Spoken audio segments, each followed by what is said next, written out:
বাবার ভিটে মাটি বিক্রি করে আর্মি হওয়ার স্বপ্ন নিয়ে বেরিয়ে পড়ে। দেখতে দেখতে তার সকল ট্রেনিং শেষ হয়। চোখের সামনে স্বপ্ন ধরার হাতছানি।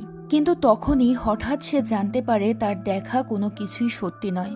সে চোখের সামনে থাকা যে স্বপ্নটাকে সফলতা মনে করছিল, সেটা আসলে ছিল এক ভয়ঙ্কর মৃত্যুর ফাঁদ।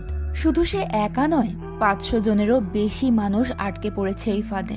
এখন চাকরি হওয়া তো অনেক দূরের কথা, জীবন বাঁচানোটাই যেন অসম্ভব। তারা কি পারবে এই মৃত্যুর ভয়ঙ্কর ফাঁদ থেকে বেঁচে ফিরতে, নাকি চাকরির আশা করতে গিয়ে নিজেদের জীবনটাকেই তুলে দিতে হবে ভয়ঙ্কর নরপিশাচদের হাতে? বলছিলাম সদ্য মুক্তিপ্রাপ্ত তামিল মুভি থান্ডাককারণ্যমের কথা, যার প্রত্যেকটা মুহূর্ত মাথা নষ্ট করা টুইস্ট আর হৃদয় বিদারক ইমোশনে ভরপুর। তো চলুন এখন আর কথা না বাড়িয়ে সরাসরি গল্পে চলে যাই। সময়টা 2009, যোধচাঁদপুরের একটা ট্রেনিং সেন্টার, যেখানে আইএসজিএস নামক একদল প্যারামিলিটারি ফোর্সের ট্রেনিং হচ্ছিল। পিটি গ্রাউন্ডে সবাই উপস্থিত থাকলেও দুজন দেরিতে যোগ দেয়, একজন মুরগান এবং অন্যজন রূপেশ। এতে তাদের টিম লিডার অমিতাভ তাদেরকে বকা দেয় যে তারা সঠিক সময় না এলে ওস্তাদের কাছে অভিযোগ করতে বাধ্য হবে সে। তাদের দুজনের জন্য তো আর পুরো স্কোয়াড শাস্তি পেতে পারে না। তাছাড়া অমিতাভ এমনিতেও মুরুগানকে ঠিক পছন্দ করত না। ট্রেনিং শুরু হওয়ার একটু পর সেখানে আইএসজিএস এর ডিআইজি আসে। ডিআইজি সবাইকে অনুপ্রেরণা যোগাতে বলে, আইএসজিএস সবচেয়ে বড় প্যারামিলিটারি ফোর্স। 1965 সালের যুদ্ধে এই ফোর্সের 300 জন সাহসী যোদ্ধা পাকিস্তানের 3000 সৈন্যকে উৎখাত করেছিল। এদেশের স্বর্ণসহ বিভিন্ন প্রাকৃতিক সম্পদের কারণে দেশি বিদেশি বিনিয়োগকারীরা বিনিয়োগ করতে প্রতিযোগিতা করে, কিন্তু নকশালদের উচ্ছৃঙ্খল এবং নৈরাজ্য সৃষ্টি করা তাদের জন্য হুমকি হয়ে দাঁড়িয়েছে। তাই আইএসজিএস এর প্রথম টার্গেট হলো নকশালদেরকে নির্মূল করা। থান্ডাকারণ্যমের ঝাড়খণ্ড, অন্ধ্রপ্রদেশ, উড়িষ্যা, মধ্যপ্রদেশ, মহারাষ্ট্র এবং ছত্তিশগড়ে তাদের বসবাস রয়েছে। এই নকশালরাই মূলত আইএসজিএস এর লক্ষ্য। এটা মনে রেখেই সবাইকে কাজে এগিয়ে যেতে হবে। এসব বলেই নিজের বক্তব্য শেষ করেন ডিআইজি অফিসার। এবার তাদের ওস্তাদ বলতে শুরু করে। এটা হলো তাদের স্পেশাল ক্যাম্প, আর এখানে তাদের লিডার অমিতাভ। সবাই লিডারকে মেনে চলবে। যদি কেউ অগোচরে স্মোকিং করে তবে তার কঠিন পানিশমেন্ট হবে। এখানকার ট্রেনিংয়ে পাশ করলে ইন্ডিয়ার যে কোনো স্থানে কাজ করতে পারবে, যদিও বেশিরভাগই ফেল করবে। তবে যাই হোক, আগামীকাল থেকে ফুড ড্রিল ট্রেনিং শুরু হবে 3 মাসের জন্য। তারপর পাশ করলে ওয়েপন ট্রেনিং, পাশ না করলে আবারও পরের স্কোয়াডের সঙ্গে ফুড ড্রিল ট্রেনিংই করতে হবে। আর সবচেয়ে মূল্যবান কথা হলো এই ফোর্সটা নকশালদের টার্গেট। এই ইউনিফর্মে যদি ওরা কাউকে দেখতে পায় তাহলে তার উপর হামলা করতে পারে, তাই সবাইকে সব সময় সতর্ক থাকতে হবে। এরপর অমিতাভ ওস্তাদকে জানায় যে স্কোয়াডের সবাই ডিসিপ্লিন মানলেও 116 এবং 17 নম্বর ব্যাচ মানে না। তারা এখনও তাদের স্থানীয় মাদ্রাজি ভাষায় কথা বলে। এই কথা শুনে ওস্তাদ 116 এবং 17কে পানিশমেন্ট দেয়। তাদেরকে স্কোয়াড করতে বলে 50 রাউন্ড। বলাই বাহুল্য যে এই 116 আর 17 নম্বর ব্যাচ হচ্ছে মুরুগান আর রূপেশ। তো এরপর শুরু হয় ট্রেনিং। স্কোয়াডের গ্রুপিং ছিল প্রচুর। অমিতাভ এবং তার গ্রুপের ছেলেরা অনেক সময় অন্যদের বিরক্ত করত। মুরুগান আর রূপেশের বেশিরভাগ কাজে তার পছন্দ হতো না। স্কোয়াডের লিডার হয়েও অমিতাভ তাদের সঙ্গে জঘন্য আচরণ করত। ট্রেনিং চলাকালে নিজেদের দুর্বলতা এবং ব্যর্থতার জন্য অনেকেই তাদের ওস্তাদের শাস্তি পেত। তবে লিডার হওয়ার সুবাদে অমিতাভ এবং তার বন্ধুরা সব জায়গা থেকেই পার পেয়ে যেত। একদিকে অমিতাভ তার বন্ধুদের নিয়ে গোপনে স্মোক করে, আর অন্যদিকে মুরুগান আস্তে আস্তে নিজেকে ডেভেলপ করতে থাকে। শেষ পর্যন্ত একদিন ট্রেনিং শেষে দৌড়ে অমিতাভকে হারিয়ে দেয় মুরুগান, আর তাতেই অমিতাভের প্রচুর রাগ হয়। সেই রাতে মুরুগান তার পুরনো ক্যাসেট রিটেপিং করছিল। তখন রূপেশ তাকে ওই পুরনো ক্যাসেটটা ফেলে দিতে বলে, কিন্তু মুরুগান তাতে রেগে যায়, কারণ এই ক্যাসেটটার সঙ্গে তার অনেক স্মৃতি জড়িয়ে আছে। এই সময় সেখানে অমিতাভ আসে। রূপেশকে তার বেড থেকে সরিয়ে দিয়ে বলে, এখন থেকে এখানে সে থাকবে। বেশি কিছু করলে সে ওস্তাদের কাছে অভিযোগ করবে যে তারা দুজন একান্তে মাদ্রাজি ভাষায় কথা বলে। সেই সাথে সে মুরুগানকে হুমকি দেয় যে সে যেন একদিন জিতে গিয়েই নিজেকে লিডার না ভাবে। এখানকার লিডার এখনও অমিতাভ। এসব বলে সে টোবাকো খেয়ে সেখানেই ফেলতে থাকে। মুরুগান রেগে প্রতিবাদ করতে চায়, আর তখনই একজন তাদেরকে ডেকে বলে, ডিউটির সময় হয়ে গেছে। মুরুগান আর রূপেশের ডিউটি এখন ওয়াচ টাওয়ারে, তাই মুরুগান এবং রূপেশ সেখান থেকে চলে যায়। ডিউটিতে থাকা অবস্থায় রূপেশ তার টেপ রেকর্ডারে গান শুনছিল। তখন মুরুগান বলে সে এখন আর গান শুনতে পারে না। গান শুনলেই গ্রামের কথা মনে পড়ে, বিশেষ করে তাকে মনে পড়ে। সে গান শুনতে খুব ভালোবাসত, তাই তো যে কোনো গান শুনলেই মুরুগানের এখন তাকে মনে পড়ে। এরই মাঝে রূপেশ প্রিয়া প্রিয়া গান বাজালে মুরুগান আরও ইমোশনাল হয়ে পড়ে। এটা মুরুগানের প্রিয় মানুষের প্রিয় গান ছিল, কিন্তু রূপেশের ব্যাটারিতে চার্জ নেই, তবুও জোরাজোরি করে মুরুগান। আসলে মুরুগানের ভালোবাসার রাজকন্যা গ্রামে থাকে, তার নাম প্রিয়া। প্রিয়া একা থাকলেই গান শুনত, গান তার খুব পছন্দ। তো রূপেশের ব্যাটারিতে চার্জ না থাকায় সেটা কাজ করছিল না।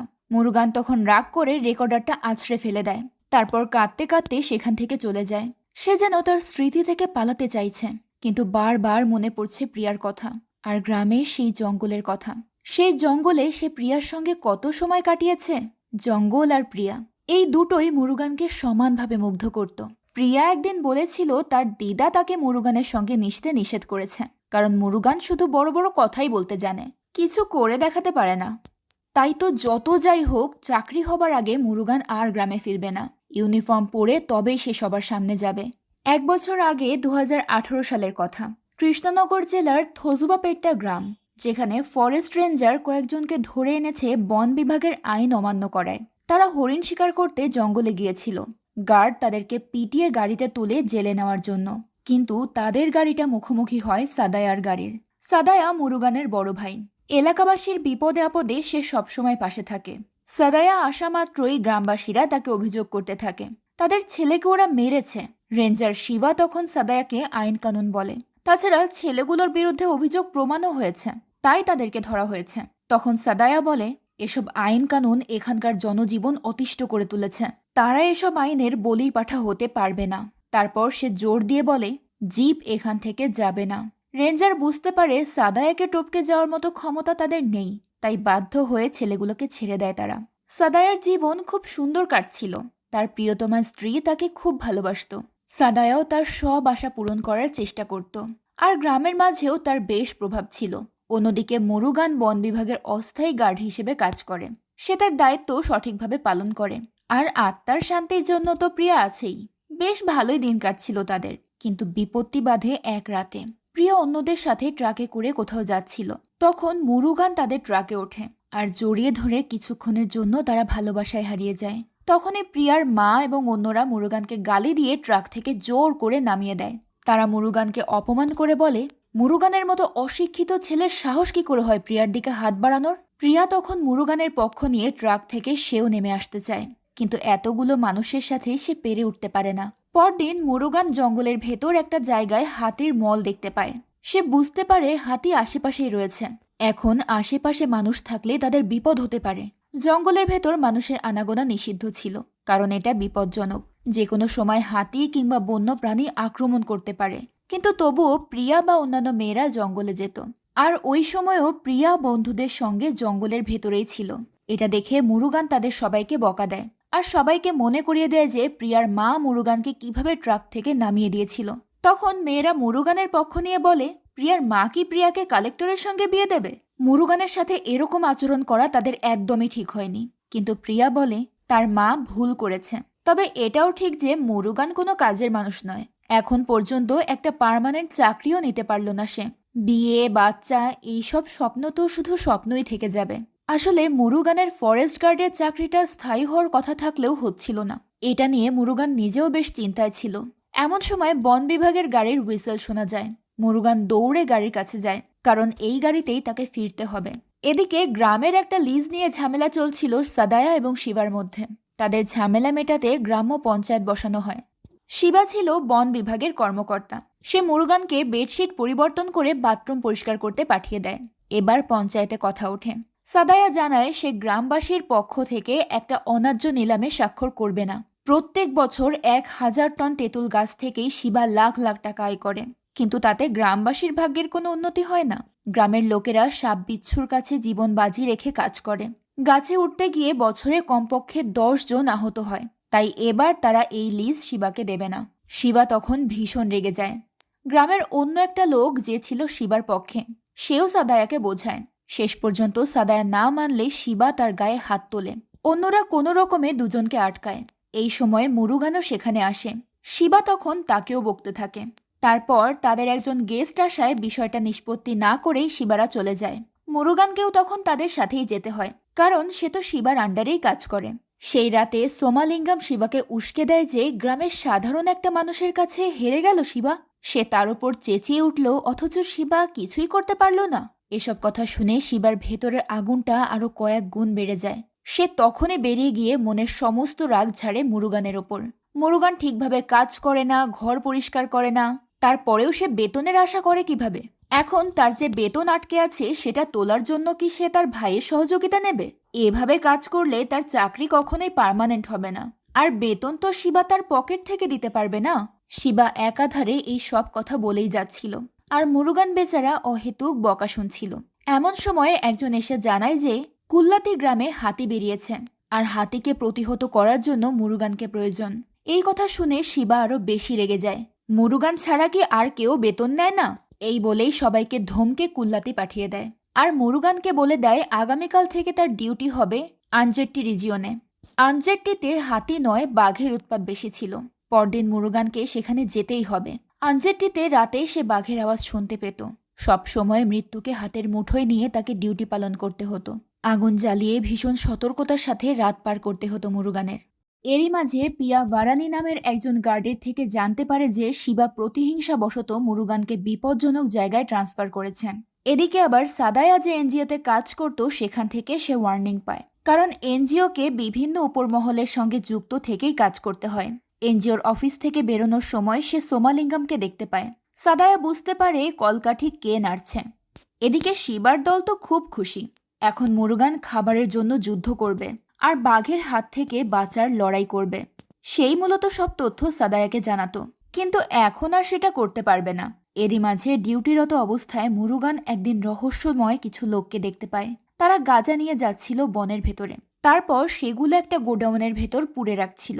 মুরুগান এই তথ্য শিবাকে জানায়। শিবা মুরুগানকে তাদেরকে ফলো করতে বলে। হাতির ব্যাপারটা মীমাংসা হলেই 1 সপ্তাহের মধ্যেই সে গাঁজার ব্যবসায়ীদের ধরে ফেলবে। শিবার কথা মতো মুরুগান তাদেরকে ফলো করতে থাকে, কিন্তু হঠাৎই তার ওপর কে যেন গুলি ছুটতে শুরু করে। মুরুগান সেই দিন কোনো মতে পালিয়ে নিজের জীবন বাঁচায়। পরবর্তীতে এই ঘটনা সে সাদায়াকে জানায়। সাদায়া জানায় এই তামাক ব্যবসায়ীদের মেইন হোতা হচ্ছে সোমালিঙ্গাম, আর এখান থেকে মোটা অঙ্কের টাকা চলে যায় শিবার পকেটে। তাহলে বোঝাই যাচ্ছে কোথাকার জল কোথায় গড়িয়েছে। তবে মুরুগানকে এই বিষয়ে চিন্তা করতে নিষেধ করে সাদায়া। ব্যাপারটা সেই দেখে নেবে। সেই রাতে সাদায়া তার একজন সঙ্গীকে নিয়ে যায় সেই তামাকের গোডাউনে। গোপনে সব ভিডিও ধারণ করে মিডিয়াকে জানায়। তারপর সোমালিঙ্গাম সহ ফরেস্ট রেঞ্জার শিবাও স্মাগলিংয়ের কেসে গ্রেফতার হয়। 4 একর জমিতে তামাক চাষের প্রমাণ পাওয়া যায়। এর কৃতিত্ব দেওয়া হয় ওয়েলফেয়ার ওয়ার্কার সাদায়াকে। কিন্তু সেদিন রাতেই দুঃসংবাদ পায় মুরুগান। সে জানতে পারে গত 7 বছর ধরে সে যে ফরেস্ট গার্ড হিসেবে ভলেন্টিয়ারের কাজ করেছে তার সমস্ত রেকর্ড ডিলিট করে দিয়েছে শিবা। এখানে মুরুগানের চাকরির কোনো অস্তিত্ব নেই। শুধু 7টা বছর নষ্ট হলো তার। অথচ আর কিছুদিন যদি তারা 2 ভাই চুপ থাকতো তাহলেই মুরুগানের চাকরিটা পার্মানেন্ট হয়ে যেত। চাকরি হারানোর জন্য মূলত মুরুগানের ভাই সাদায়াই দায়ী। কি দরকার ছিল শিবাদের সঙ্গে লাগতে যাওয়ার? পরদিন সাদায়া তার বাবার রেঞ্জার অফিসে গিয়ে রাগারাগি করে। এভাবে 7 বছর শ্রম দেওয়ার পর একটা ছেলের সাথে কিভাবে তারা এমন অন্যায় করতে পারে? কিন্তু অফিসার বলে তাদের আর কিছুই করার নেই। কোনো অফিসারের নাম লিক হওয়া মানেই পুরো ডিপার্টমেন্ট বদনাম হওয়া। তাই এখন মুরুগানের উচিত অন্য কোথাও গিয়ে চাকরি খোঁজা। এই কথা শুনে রেগে গিয়ে সাদায়া সেখানকার সব যেন ভেঙেই ফেলবে, কিন্তু তার বাবা কোনো রকমে তাকে শান্ত করে সেখান থেকে নিয়ে যায়। এই ঘটনার সময় সেখানে একজন সাবেক আইএসজিএস এর সদস্য ছিল। সে পুরো ঘটনা অ্যানালাইসিস করে রাতেই সাদায়ের সঙ্গে দেখা করে। লোকটা তাকে জানায় 20 বছর আগে সে আর তার এক বন্ধু ঝাড়খণ্ডে একসাথে আইএসজিএস এর চাকরি করত। এখন সেই বন্ধু নিজেই আইএসজিএস এর ট্রেনিং সেন্টার খুলেছে। ওখানে ট্রেনিং করে যারা ভালো করতে পারে তারা নিশ্চিত সরকারি চাকরি পায়, আর ভালো ইনকামও আছে তাতে। যদি তারা চায় তাহলে মুরুগানকে ট্রেনিংয়ের জন্য পাঠাতে পারে। 27 বছর পার হয়ে গেলে তো মুরুগান আর কোনো সরকারি চাকরি পাবে না। তাই যা করার দ্রুতই করতে হবে। তবে এর জন্য কিছু খরচও আছে। এখন তারা কি সিদ্ধান্ত নেবে সেটা যেন সাদায়া খুব দ্রুতই তাকে জানিয়ে দেয়। পরদিন সাদায়া মুরুগানের ট্রেনিংয়ের টাকা জোগানোর জন্য বাবাকে দিয়ে তাদের একমাত্র জমি বিক্রি করিয়ে দেয়। এতে সাদায়ার ওয়াইফ একটু রাগারাগি করে যে একমাত্র জমি বিক্রি করলে তারা কি খেয়ে পড়ে বাঁচবে, কিন্তু সাদায়া সেই সবে পাত্তা দেয় না। তার বাবা দলিলে স্বাক্ষর করে লাঙল নিয়ে বেরিয়ে যায়। বৃদ্ধ কাঁদছিল। সেই জমিটা আজকে তাকে বিক্রি করতে হলো, যেই জমি তাকে মায়ের মতো আগলে রেখেছে, তার খাবার জুগিয়েছে। তার জন্মস্থানটা আজ বিক্রি করল সে। বৃদ্ধের আবেগে ভরা জমি ছিল এটা, কিন্তু সাদায়ের সম্পূর্ণ বিশ্বাস ছিল তার ভাইয়ের প্রতি। অবশ্যই মুরুগান ভালো করবে আর এরকম জমি আবারও কিনতে পারবে সে। গ্রাম ছাড়ার আগে মুরুগান প্রিয়ার সঙ্গে দেখা করে। সে দেশের জন্য কাজ করতে যাচ্ছে, কিন্তু এই জঙ্গলের মায়া ছেড়ে দেওয়া তার কাছে খুবই কঠিন কাজ। আর প্রিয়াকে ছেড়ে দেওয়া তো আরো বেশি যন্ত্রণাদায়ক। তখন প্রিয়া বলে, এই যন্ত্রণা তো কিছুদিনের জন্য মাত্র, তারপর সেও মুরুগানের কাছে চলে যাবে। শুধু চাকরিটা হয়ে যাক, তাদের সুন্দর সংসার আর বাচ্চা হবে। কত কল্পনা প্রিয়ার। সে মুরুগানকে সাহস দিয়ে বলে যে সে কখনোই একা নয়। পৃথিবীতে যে প্রান্তেই সে থাকুক, সে যেন প্রিয়ার পছন্দের গান শুনলেই মনে করে সেই গানটা প্রিয়াও তার সঙ্গে শুনছে। এরপর শেষবারের মতো সবার থেকে বিদায় নিয়ে আইএসজিএস হবার স্বপ্ন বুকে নিয়ে গ্রাম ছাড়ে মুরুগান। তাকে নিয়ে তার ভাই ভাবির চিন্তার শেষ নেই। রাস্তায় কিভাবে যাচ্ছে কে জানে। তবে সে ভালো কিছু করতে পারলে গ্রামের বাকিরাও অনুপ্রেরণা পাবে, এসব নিয়েই ভাবছিল সাদায়া। সে যাই হোক, অনেক পথ পাড়ি দিয়ে মুরুগান জেএম ডিফেন্স একাডেমিতে এসে পৌঁছায়। রাতে ট্রেনিং ক্যাম্পে তাদের কোচিং সেন্টারের পরিচালক আসে। সে সবাইকে নকশালদের সম্পর্কে জানায়। নকশাল হলো একটা ডেঞ্জারাস টেরোরিস্ট অর্গানাইজেশন। তারা জনগণের শত্রু। মন্ত্রী মহাশয় তাদেরকে নির্মূল করার জন্য বেশ কিছু পরিকল্পনা করেন। তার একটা হলো নকশাল পুনর্বাসন প্রোগ্রাম। এই প্রোগ্রামের মাধ্যমে সরকার জঙ্গলে বসবাসকারী কিছু নকশালকে স্যারেন্ডার করার জন্য উৎসাহিত করে। তারপর তাদের অস্ত্র বাজেয়াপ্ত করে অনেক বেশি ক্ষতিপূরণ দিয়ে আইএসজিএস এর ট্রেনিংয়ে ভর্তি করিয়ে চাকরিও দেয়। এটা নকশালদের জন্য চমৎকার অফার, কিন্তু বর্তমানে সেই সুযোগটা আর নেই। তবে এখন নতুন ডিআইজি এবং মিনিস্টার পরিচালকের খুব কাছের হয় শুধুমাত্র সেই সেন্টারই সেই সুবিধাটা পাবে। তারা বলেছে সুবিধা বঞ্চিত এবং উপজাতিদের জন্য সেই সুবিধা রয়েছে। তো আগামীকাল থেকে সকল গেরিলা ট্রেনিং শুরু হবে। তারপর একটা গ্রুপ ফটো নিয়ে 15 দিনের জন্য সবাইকে বিভিন্ন জায়গায় রাখা হবে। তো এরই মাঝে যদি কেউ তাদের পরিচয় জানতে চায়, তারা যেন নিজেদেরকে নকশালপন্থী দাবি করে। না হলে চাকরি তো হবেই না, বরং জেলে যেতে হবে। আর এই শর্তে যারা রাজি, শুধু তারাই যেন নাম রেজিস্ট্রেশন করে। পরিচালকের কথা শেষ হলে সবাই যার যার মতো চলে যায়। শুধু মুরুগান আর রূপেশ সেখানেই বসে রয়, কারণ তারা আসলে এতক্ষণ কোনো কথাই বুঝতে পারেনি। কারণ মাদ্রাজি ভাষা ছাড়া তাদের আর কোনো ভাষা জানা নেই। পরদিন তাদের গ্রুপ ফটো নেওয়া হয়। এরপর এই ঘটনাকে এমন একটা ঘটনা হিসেবে প্রচার করা হয় যা কেউ ভাবতে পারেনি। এতগুলো চাকরি প্রত্যাশী বেকার ছেলে প্রশাসনের খেলার পুতুল হয়ে যায়। নিজেদের স্বার্থে এদেরকে বলির পাঠা বানানো হয়। ফটোটা ব্যবহার করে নিউজ করা হয় যে 20 জন নকশাল স্যারেন্ডার করেছে, আর তাতে কৃতিত্ব পায় মিনিস্টার অজিত যোশী। আর এই বিশাল কর্মকাণ্ডে প্রমোশন পায় ডিআইজি অঙ্কিত মিশ্রা। সে ডিআইজি থেকে আইজি হয়ে যায়। বলা হয় যে এসব আত্মসমর্পণকারী নকশালদের অস্ত্র নিয়ে নতুন জীবন দেওয়ার স্বার্থে মিনিস্টার তাদের রিহ্যাবিলিটেশন সেন্টারে পাঠিয়েছে। আর সেখানে আইএসজিএস এর ট্রেনিংয়ের সুবিধা দিয়ে তাদেরকে সরকারি চাকরি দেওয়া হবে, যেটা কিনা সম্পূর্ণ পলিটিক্স এবং প্রশাসনের চাল ছিল। বাস্তবতাটা সম্পূর্ণই অন্যরকম। চাকরি প্রত্যাশী বেকার ছেলেগুলোকে নকশাল ট্যাগ দিয়ে আগে জেলে পাঠানো হয়। তারপর এমনভাবে মারা হয় যেন তারা ট্রেনিংয়ে সফল হতে না পারে। পুলিশের তাদের ওপর প্রচণ্ড রাগ ছিল, কারণ প্রকৃত নকশালরা ছিল পুলিশ হত্যাকারী। তাই এদেরকে মারার সময় পুলিশ বারবার বলতে থাকে, এতগুলো পুলিশ মেরে ফেলে এখন স্যারেন্ডার করলেই কি সরকারি চাকরি পাবে নাকি? দেখা যাক এই ভাঙা হাত পা নিয়ে কিভাবে তারা ট্রেনিংয়ে টিকতে পারে। সবগুলো ছেলেকে মেরে আধমরা করে জেলে পুরে রাখা হয়। জ্ঞান হারানোর আগ মুহূর্তে মুরুগান দেখতে পায় প্রিয়া এসেছে। সে বারবার বলতে থাকে, প্রিয়া, তুমি এই অবস্থায় আমাকে দেখতে এসো না। যেভাবেই হোক আমি সব সহ্য করে নেব। তারপর চাকরি পেয়েই আমি তোমার কাছে ফিরব। মুরুগানের কান্নার মাঝেই আমরা বর্তমানে ফিরে আসি। মুরুগান টেপ রেকর্ডারটা ভেঙে স্মৃতি থেকে পালাতে চেয়ে স্মৃতির কাছেই হেরে গেছে। তাই তো সে এখনো কাঁদছে আর বলছে, প্রিয়া, যেভাবেই হোক আমি চাকরি পেয়ে তবেই ফিরব। এদিকে তাকে বারবার রূপেশ ডেকেই চলেছে। রূপেশ তাকে ভেঙে পড়তে নিষেধ করে। অবশ্যই তারা চাকরি পেয়ে তবেই বাড়ি ফিরবে আর সবাইকে দেখিয়ে দেবে। এদিকে অমিতাভের খারাপ আচরণগুলো কিন্তু শেষ হয়নি। এমনকি খাবার দেওয়ার সময়ও সে বাকিদের সাথে ওদেরকে পার্থক্য করত। সবসময়ই অমিতাভ নিজেকে বড় মনে করে ওদের ওপর রাজত্ব করতে চাইত। কিন্তু পরদিন ট্রেনিংয়ে বাজিমাত করে মুরুগান। সে ট্রেনিং শুরুর আগে তার বড় ভাই সাদায়ার ছবি দেখে শক্তি পেত। তো ট্রেনিংয়ে তার স্কিল ভালো হয় তাদের ডিসি সেটা চোখে পড়ে। ডিসি ওস্তাদকে বলে লিডার পরিবর্তন করে মুরুগানকে লিডার বানাতে। মুহূর্তেই অমিতাভের পৃথিবী ঘোলাটে হয়ে যায়। সে যেন মুরুগানের নেতৃত্বে ট্রেনিংটা মানতেই পারছিল না। তাই তো অন্যরা ট্রেনিং চালিয়ে গেলেও অমিতাভ থেমে যায়। এই কারণে অমিতাভকে পানিশমেন্ট দেওয়া হয়। এবার আমরা লিডার হিসেবে মুরুগানকে দেখতে পাই, যে অমিতাভদের কয়েকজন বন্ধুর শাস্তি পরিচালনা করে পিঠে ভারী বস্তা তুলে দিয়ে। কিন্তু অমিতাভ তো এত সহজে হাল ছাড়ার পাত্র নয়। সেই রাতেই সে তার বন্ধুদেরকে নিয়ে সুযোগ বুঝে মুরুগানকে পাকড়াও করে ফেলে। খালি বস্তা দিয়ে মুরুগানের মাথা চোখ মুখ ঢেকে ইচ্ছে মতো মারধর করে পালিয়ে যায় ওরা। এরপর রূপেশ সেটা দেখতে পেয়ে সে আর তার লোকেদের সঙ্গে নিয়ে মুরুগানকে ভিতরে নিয়ে যায়। রূপেশ এই ব্যাপারে তাদের ওস্তাদের কাছে কমপ্লেন করতে চায়, কিন্তু মুরুগান বলে তারা অমিতাভের বিরুদ্ধে অভিযোগ করলে ওস্তাদ কিছু না শুনেই উল্টো তাদেরকেই পানিশমেন্ট দেবে, তার চেয়ে অভিযোগ না করাই ভালো। পরদিন মুরুগান একা একা অনেক চিন্তা করে। রাতে খাবার খাওয়ার সময় একটা রুটি অবশিষ্ট ছিল, যেটা মুরুগান খাওয়ার জন্য হাতে নেয়। তখনই হন্তদন্ত হয়ে কোথা থেকে যেন ছুটে আসে ক্ষুধার্ত অমিতাভ, কিন্তু খাবার তো নেই। এটা দেখে মুরুগানের খারাপ লাগে, তাই সে তার নিজের হাতের খাবারটাই অমিতাভকে খেতে দেয়। অমিতাভ সেটা খেতেই যাচ্ছিল, কিন্তু তখনই অন্য কয়েকজন সদস্য তিরস্কার করে হেসে ওঠে। তারা বলে মুরুগান অমিতাভকে এঁটো খাবার খেতে দিয়েছে তাকে অপমান করার জন্য। তাতেই রেগে গিয়ে অমিতাভ মুরুগানের মুখের ওপর খাবারটা ছুঁড়ে মারে। এ সময় রূপেশ ছুটে আসে আহত অবস্থায়। সে মুরুগানকে জানায় তার মতো খালি বস্তা দিয়ে কভার করে তাকেও ওরা মেরেছে। সেই সময় সেখানে অমিতাভের বন্ধুরা আসে। তারা বলে কেউ ওস্তাদের কাছে তাদের নামে কমপ্লেন করতে চাইলে তার অবস্থা ঠিক এরকমই হবে। অমিতাভ আর তার বন্ধুদের হুমকি ধামকিতে প্রথমবারের মতো রেগে যায় মুরুগান। তার হাতে থাকা বাসন দিয়েই সবাইকে মারতে থাকে। মুহূর্তেই ভালো ফাইট শুরু হয়ে যায়। হঠাৎই একজন খবর দেয় যে ওস্তাদ আসছে। সাথে সাথেই সবাই শান্ত হয়ে জায়গা মতো বসে পড়ে, যেন এতক্ষণ কিছুই হয়নি। ওস্তাদ জানতে চায় তাদের মাঝে ফাইট কে কে করেছে, কিন্তু কেউ কোনো জবাব দেয় না।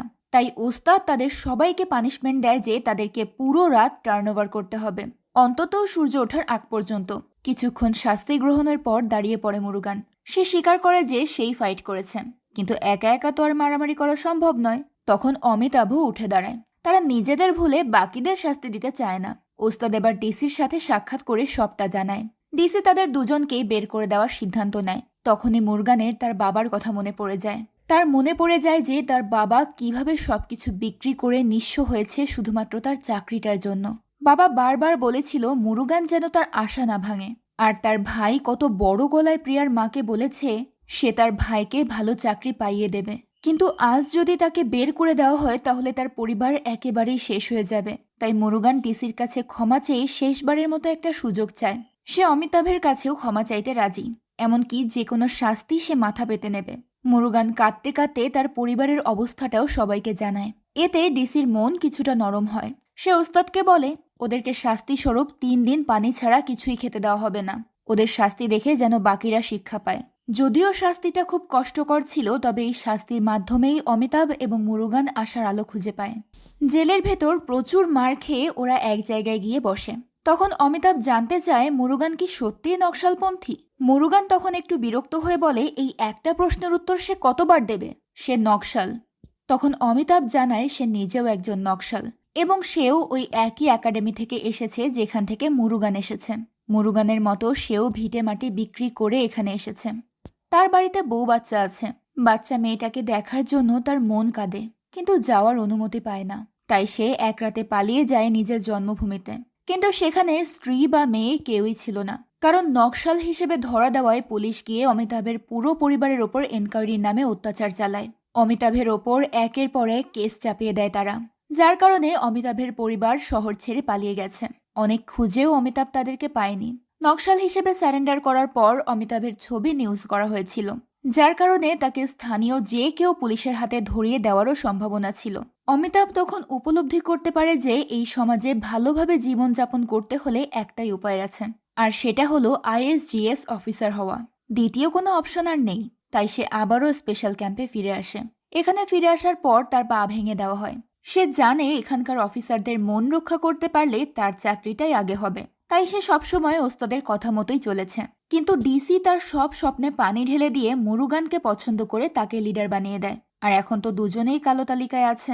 তাই এখন তাদেরকে নিজেদের ইমেজ শোধরানোর জন্য সবার থেকে ভালো পারফর্ম করতে হবে। তবে এখন সে বুঝতে পারছে কমপক্ষে 500 জন আছে যারা চাকরির জন্য নকশাল সেজে ধরা দিয়েছে। এখানে রয়েছে শুধু নতুনেরা, পুরনোদেরকে হয়তো অন্য কোথাও পাঠানো হয়েছে। অমিতাভের মুখে কথাগুলো শুনে মুরুগান অবাক হয়ে যায়। এতগুলো লোক মিথ্যে নকশাল সেজেছে এটা সে ভাবতেও পারছে না। অমিতাভ তখন আরও জানায় যে যেহেতু মুরুগান নকশাল হিসেবে ধরা দিয়েছে তার মানে তার পরিবারের ওপরেও এখন পুলিশ অত্যাচার শুরু করবে। আর তার সেই কথা সত্যিই হয়। সত্যি একদল পুলিশ যায় মুরুগানের বাড়িতে। মুরুগানের বাবাকে ওই ফটোটা দেখিয়ে তারা জানতে চায় মুরুগান কোনটা। বৃদ্ধ ভাবে তার ছেলের হয়তো পুলিশে চাকরি হয়ে গেছে, এরা হয়তো সেখানকারই লোক। তাই সে খুশি মনে মুরুগানের ছবি দেখিয়ে দেয়। আর সাথে সাথেই পুলিশরা সবাইকে মারধর করতে শুরু করে, কারণ তাদের ছেলে সন্ত্রাসী সংগঠনের সদস্য। খবর পেয়ে ছুটে আসে সাদায়া। তাকেও পুলিশ মেরে গাড়িতে করে নিয়ে যায়। সোমালিঙ্গম তখন পুরো এলাকায় ছড়িয়ে দেয় যে সাদায়া তার ভাইকে টেররিস্ট গ্রুপে ভর্তি করিয়েছে, তাই কেউ যেন তাদের সঙ্গে না মেশে। অন্যদিকে পুলিশরা সবাইকে জানায় যে সাদায়া পুলিশের কাছ থেকে পালিয়ে গেছে, তাকে যে যেখানে পাবে যেন পুলিশের কাছে ধরিয়ে দেয়। এবার আমরা সাদায়াকে দেখতে পাই। সে কোথাও পালায়নি, তাকে আটকে রেখে নির্যাতন করছে সোমালিঙ্গম। উল্টো করে ঝুলিয়ে মনের স্বাদ মিটিয়ে মারধর করছে তাকে, কারণ সে তার বিরুদ্ধে কেস করেছিল। এই অপরাধের শাস্তি তো তাকে পেতেই হবে। এদিকে মুরুগান পরদিন ট্রেনিংয়ে যোগ দিয়েছে। অমিতাভ যোগ দিতে পারেনি কারণ পানিশমেন্টে ইনজুর্ড হয়ে সে হসপিটালে আছে। মুরুগানের ট্রেনিং করতে খুব কষ্ট হচ্ছিল, তাই সে ট্রেনিং থেকে রেস্ট চায় ওস্তাদের কাছে। ওস্তাদ বলে আগামীকাল তাদের 8 কিলোমিটার দৌড়ে ট্রেনিং আছে, সেটাতে পাশ করলেই তাদের ওয়েপেন ট্রেনিং, আর আগামীকালই তাদের ড্রিল ট্রেনিংয়ের ফাইনাল। তো মুরুগান আজ চাইলে চলে যেতে পারে, তবে পরদিন তাকে আবারও অন্য ব্যাচের সঙ্গে ড্রিল ট্রেনিং করতে হবে। এটা শুনে চলে যেতে চেয়েও মুরুগান ফিরে আসে। সে তার ট্রেনিংয়ের সময় আর বাড়াতে চায় না, তাই যত কষ্টই হোক দাঁতে দাঁত চেপে দ্রুত ট্রেনিং শেষ করে তাকে চাকরি পেতে হবে। এই কারণে সে আবারও ট্রেনিংয়ে যোগ দেয়। পরে দেখা যায় তার পা থেকে রক্ত ঝরছে। সেদিন অমিতাভ ফিরে এলে তার বন্ধুরা তার কাটা জায়গা মুছে পরিষ্কার করে দিচ্ছিল। সেই সময় সেখানে মুরুগান আসে। তাকে দেখে বাকিরা বিরক্ত হয়ে উঠে চলে যায়, কিন্তু অমিতাভ তাকে দেখে বেশ খুশি হয়। মুরুগান অমিতাভের খাবার নিয়ে এসেছে। সে অমিতাভের মুখের দিকে তাকিয়েই বুঝতে পারে সে কিছুটা আপসেট, কারণ জানতে চাইলে অমিতাভ বলে সেও আগামীকালের ড্রিল ট্রেনিংয়ের ফাইনালে অংশ নিতে চায়, কিন্তু ওস্তাদ তাকে মানা করে দিয়েছে।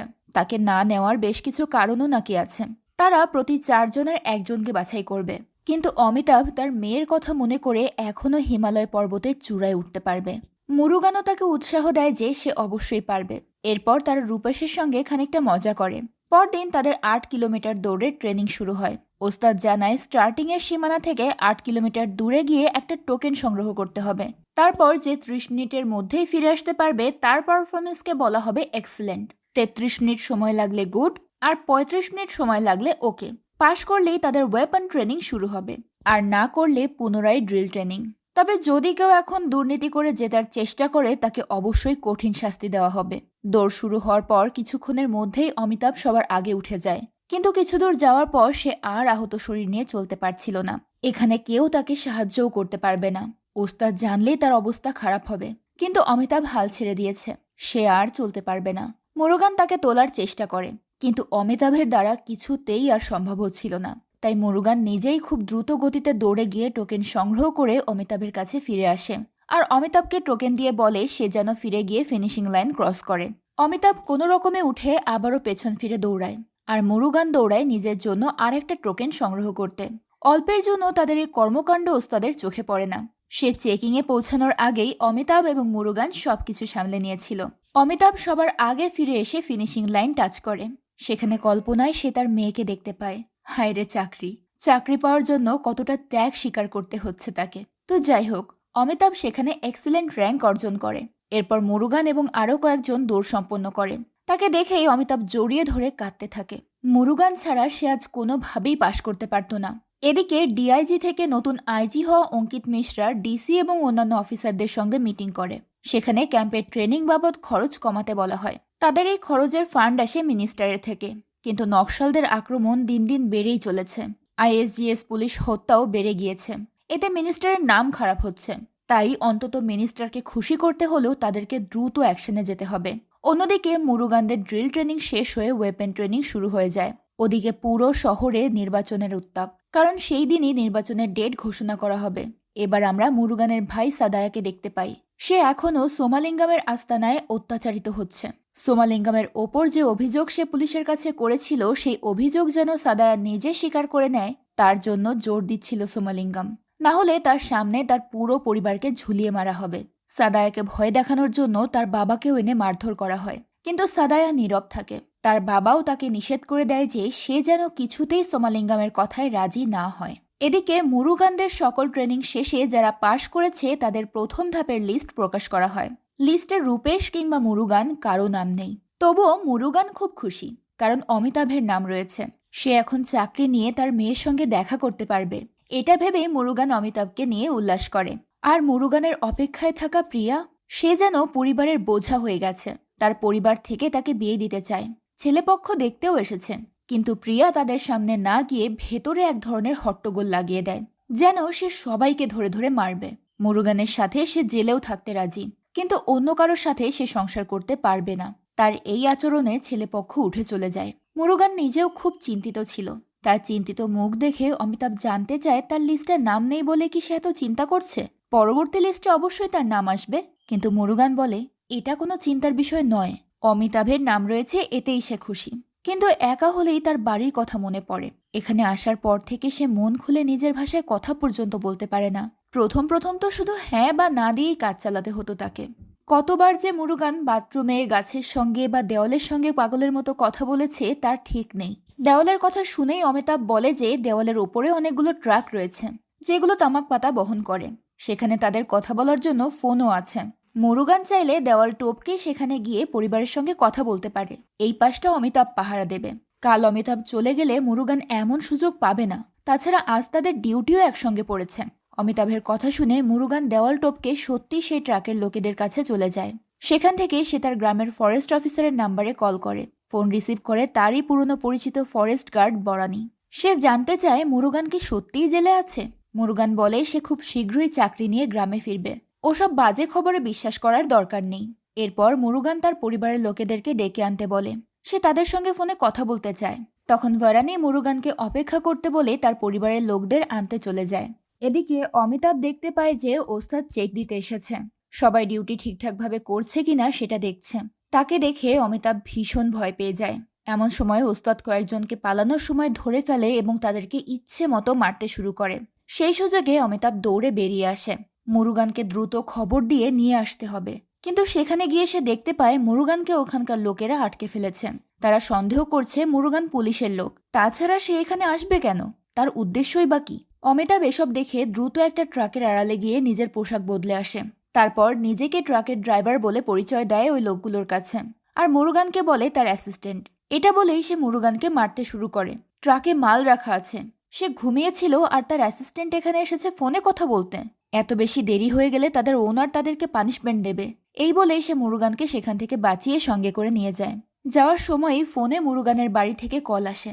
মুরুগানের মনটা ছুটে যায় কথা বলার জন্য, কিন্তু অমিতাভ তাকে যেতে দেয় না, কারণ এখন কথা বলতে গেলেই তারা ধরা পড়ে যাবে। এরপর তারা দ্রুত তাদের ডিউটি প্লেসে যায়। মুরুগান কোনো রকমে নিজের পোশাক পরে সব ঠিক করে নিলেও শেষ মুহূর্তে সে দেখতে পায় তার ক্যাপটা নেই। তবুও সে দাঁড়িয়ে সম্মান জানায় ওস্তাদকে। ওস্তাদ কিন্তু ঘটনার কিছুই বুঝতে পারে না। সে চলে গেলেই মুরুগান হন্তদন্ত হয়ে ক্যাপটা পরে নেয়। এরপর সিন শিফট হয় সোমালিঙ্গামের সেই গোপন আস্তানায় যেখানে সাদায়াকে বেঁধে রাখা হয়েছে। সেখানে বাইরে কুকুরের আওয়াজ শুনে একজন দরজা খোলে। অমনি কোথা থেকে যেন কিছু অচেনা বন্দুকধারী লোক এসে শুট করতে করতে ভিতরে ঢোকে এবং সেখানকার সবাইকে মেরে সাদায়াকে মুক্ত করে। এখানে আমরা সাদায়ার এক ভিন্ন রূপ দেখতে পাই। সে নিজেও অস্ত্র এবং ফাইটিংয়ে অসাধারণ দক্ষ। তাকে দেখে কোনো সাধারণ মানুষ মনে হয় না। হয়তো তার এই ভোলা ভালা চেহারার পেছনে আলাদা কোনো পরিচয় আছে। পরদিন সকালে মুরুগান ঘুম থেকে জেগে অমিতাভকে দেখতে পায় না। সে বাইরে বেরিয়ে দেখে অমিতাভ সহ যারা ট্রেনিংয়ে সফল হয়েছে তারা চাকরিতে জয়েন করতে যাচ্ছে। মুরুগানকে দেখে অমিতাভ এগিয়ে আসে। মুরুগান তখন ঘুমাচ্ছিল, আর কি বলেই বা বিদায় নেবে সেটা বুঝতে না পেরে অমিতাভ আর তাকে জাগায়নি। তবে মুরুগানের সুটকেসের ভিতর তার অ্যাড্রেসটা রেখে এসেছে, যাতে মুরুগান অবশ্যই তার কাছে দেখা করতে যায়। অমিতাভ তাকে এটাও জানায় যে সে তার মেয়েকে মুরুগানের কথা বলবে, কারণ মুরুগানই তো তাকে এই নতুন জীবন এনে দিয়েছে। এসব বলে বিদায় নেয় অমিতাভ। রুমে ফিরে সুটকেসের ভেতর অ্যাড্রেস দেখে মুরুগান। খুব একা লাগছে তার, তাই সে গান শুনতে শুরু করে। আর অমনি তার কল্পনায় এসে যায় প্রিয়া। কত রোম্যান্টিক প্রেমলীলা ছিল তাদের। দুজনের প্রেমের কথা ভাবছিল অমিতাভ। সে বুঝতেই পারেনি কখন তারা ট্রেনিং সেন্টারে চলে এসেছে। মুরুগান গাড়ি থেকে বস্তা নামিয়ে স্টোররুমে রাখার জন্য যায়। বস্তা রাখার স্থানে পত্রিকা বিছাতে গিয়ে একটা নিউজের চোখ আটকে যায় তার। সংসদীয় নির্বাচনে যোগ দেওয়ার সময় একদল নকশাল স্বরাষ্ট্রমন্ত্রী যোশীর ওপর আক্রমণ করে। তারা আইএসজিএস পুলিশের পোশাক পরে ছদ্মবেশে এসেছিল। মন্ত্রী কোনো রকম প্রাণে বেঁচে গেলে আইজি অঙ্কিতের নেতৃত্বে সার্চ অ্যান্ড হান্ট অপারেশনে বেশ কিছু নকশাল নিহত হয়। এনকাউন্টারে নকশাল লিডার অমিতাভ সহ 11 জন নকশাল মারা যায়। এই অপারেশনে দেশ জুড়ে নতুন আইজি অঙ্কিত মিশ্রা খুব প্রশংসা পাচ্ছেন। নিউজটা দেখে মুরুগান যেন পাথর হয়ে যায়।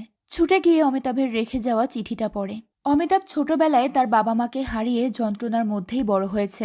তারপর বউ বাচ্চা ভিটেমাটি ছেড়ে এখানে এসে মুরুগানকে পেয়েছিল। মুরুগান তাকে কষ্ট ভুলিয়ে হাসি উপহার দিয়েছে, তাই সে কখনোই মুরুগানকে ভুলবে না। মুরুগান যেন অবশ্যই প্রিয়াকে নিয়ে অমিতাভের বাড়িতে ঘুরতে যায়। অমিতাভ তাদের জন্য অপেক্ষা করবে। চিঠিটা পড়ে নিজেকে সামলাতে পারছিল না মুরুগান। এদিকে মুরুগানের গ্রামে একটা পূজা হচ্ছিল। সেখানে মুরুগানের বাবা প্রার্থনা করে যে তার জীবন দিয়ে হলেও যেন দেবী তার ছেলেদের মনের আশা পূরণ করে। ঠিক সেই সময় ফরেস্ট রেঞ্জার শিবা গাড়ি নিয়ে কোথাও যাচ্ছিল। হঠাৎ তার গাড়ির সামনে কে যেন এসে দাঁড়িয়ে পড়ে। শিবা কাছে গিয়ে দেখে এটা সাদায়া। কিছু বুঝে ওঠার আগেই সাদায়া তার অস্ত্র দিয়ে আঘাত করে শিবাকে। তারপর তাকে হত্যা করে সেখান থেকে চলে যায়। তার পরবর্তী লক্ষ্য গ্রামের সেই বেঈমান যে কিনা গ্রামবাসীর পক্ষ না নিয়ে নিলামের দিন শিবার পক্ষ নিয়েছিল। তার বুকটাও ধারালো অস্ত্র দিয়ে ঝাঁঝরা করে দেয় সাদায়া। এরপর চলে যায় সোমালিঙ্গামের কাছে। সোমালিঙ্গাম তার জীবনে অনেক খুন করেছে। অনেকেই তার হাতে প্রাণ দিয়েছে। এমনকি সে সাদায়ের বাবাকেও সাদায়ের সামনেই আঘাত করেছে। এই সব কথা মনে করে সাদায়ের শক্তি আরও কয়েক গুণ বেড়ে যায়। সে নির্মমভাবে হত্যা করে সোমালিঙ্গামকে। এরপর সে তার স্ত্রীর সঙ্গে দেখা করতে যায়। সময় খুবই অল্প। সে তার মেয়ের কথা জানতে চায়। মেয়েটা তার বাবার কথা জিজ্ঞেস করে কিনা সেটা শুনতে চায়। তখন তার স্ত্রী বলে ওঠে তার মেয়ে যদি তার কথা জিজ্ঞেস করেও তাহলে সে কি উত্তর দেবে। সাদায়া বলে তাকে বলে দিও তার বাবা এই জঙ্গলেই আছে। এই বলেই সে চলে যায়, কারণ পুলিশ যে কোনো সময় চলে আসতে পারে। সাদায়ের স্ত্রী তখন চিৎকার করে কাঁদতে থাকে। সে তার সবটুকু দিয়ে তার স্বামীকে ধরে রাখতে চায়, কিন্তু সাদায়াকে তো যেতেই হবে। এদিকে মিনিস্টার আইজির সঙ্গে গিয়ে দেখা করে।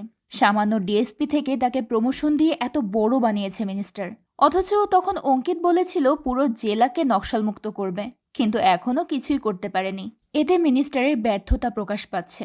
এসব বলার পর মিনিস্টার তাকে কিছু পরামর্শ দেয়। অন্যদিকে ক্যাম্পে রূপেশ খুব এক্সাইটেড হয়ে মুরুগানের কাছে আসে। সে জানায় পরবর্তী লিস্টে তাদের নাম আছে, তার মানে তাদের চাকরি হয়ে গেছে। কিন্তু এই খবরে মুরুগান খুশি হতে পারে না। রূপেশ খুশি মনে অন্যদের সঙ্গে মজা করতে থাকে, আর মুরুগানের মনে পড়তে থাকে বাবা আর প্রিয়ার কথা।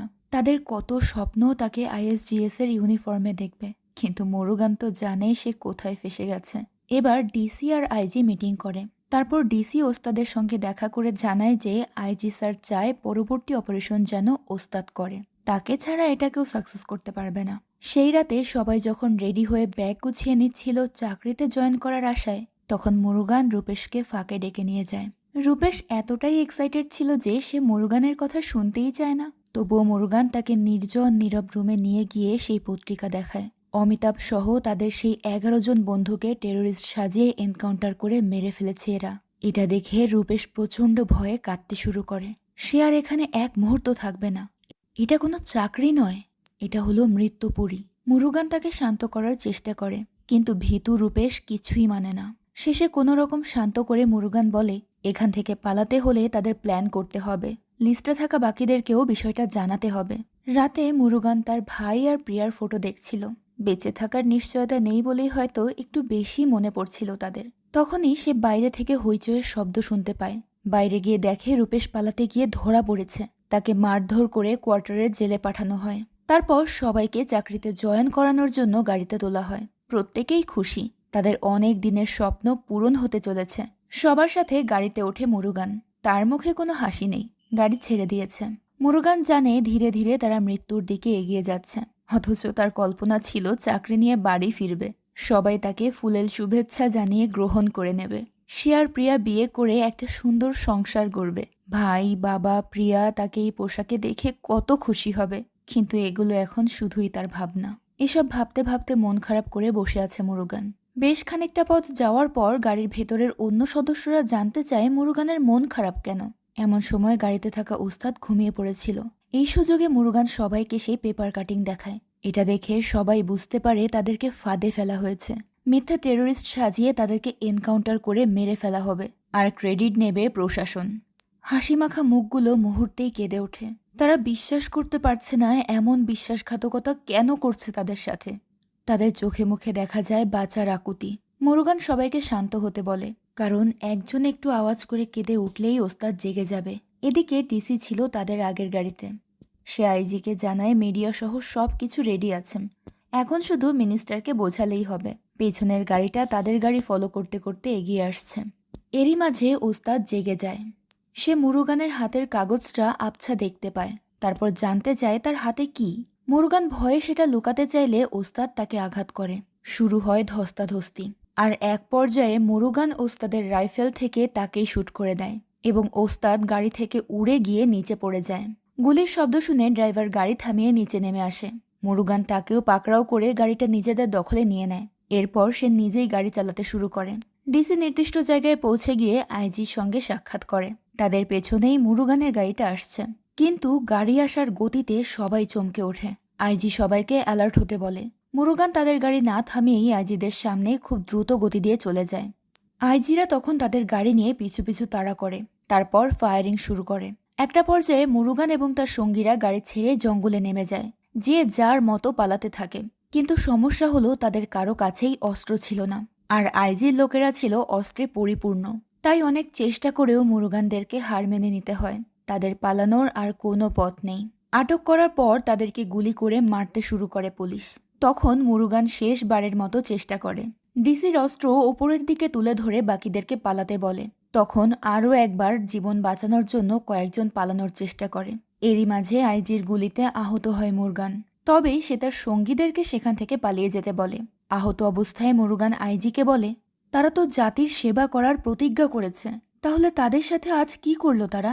শুধুমাত্র টাকা আর পাওয়ারের জন্য তারা কিভাবে এতগুলো জীবন নিয়ে খেলতে পারে?